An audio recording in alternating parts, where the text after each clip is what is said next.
Joseph am Dooker. Granddaddy Dookerheimer once told me that if you act a fuck at Christmas time, Krampus will billy whip you and sack you up. Well, let's invoke the name of Krampy Baby and have him stick some wicker up my ass. I'm pulling Krampus out of this year's stocking. That's no stocking! That's just my cum sock! I'm doubling down on Doherty this month, because before he was making Godzilla and Mothra fuck, he summoned Krampus as close to Krampusnacht as you can get. Right from the jump, the toad smacks you in your greedy little face with a hearty helping of cynicism. Which reminds you all too well of the time you jump kicked a kid reaching for the latest dating sim on the PlayStation Fuck You. This tone never really relents because it segues right into survival and horror. There's an overlying feeling of hopelessness and isolation that this movie constantly rubs in your face, like a piss snowball. Cleverly setting up the capabilities of the family, only to pull it away anytime they seem to be getting remotely close to getting their life together. The characters themselves aren't incredibly fleshed out, but in the style of older 80s horror that this is based on, the foundations are there. Adam Scott hits you with that hidden warmth when needed, and there seems to be more to Allison Tolman upon closer look. And David Kushner continues to prove why he's the only member of the Channel 5 news team not to be a lead. Shut up, Toni Collette. Be in a Christmas movie with a moral, you need kids.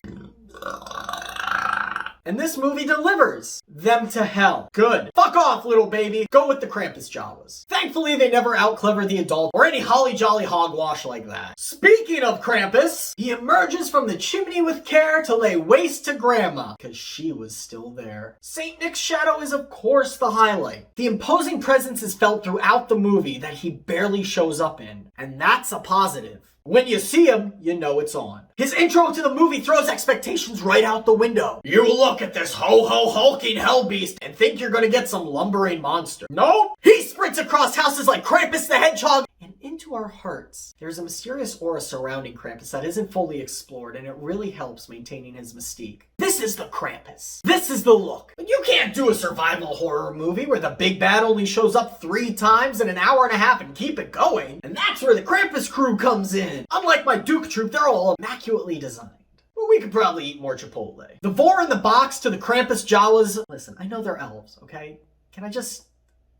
okay? Are eating kids and dogs alike. And if they aren't crossing the cramp, you know homeboys got clout. But why does everything have a long tongue? If they want a deep kiss, they need only ask. If Gremlins is fun for the family at Christmas, Krampus is what the older kids watch. Or try to scare their little cousins with. This movie crushes all of the elements that it goes for. It does comedy better than some of the classics lauded for their comedy. Normalize hating Christmas Vacation. Basically an 80s rock and roll horror romp made 30 years later when they could make things look good. This movie leans heavily into ambiguity. From the fates of the victims to the ending as a whole, but it works in its favor. At its heart, it is a Christmas movie, but it takes Christmas movies' most played out tropes and drops them. It stands tall on its own, while laughing. With all that being said, I'd fucking jack Krampus and scissor kick his little Jawas.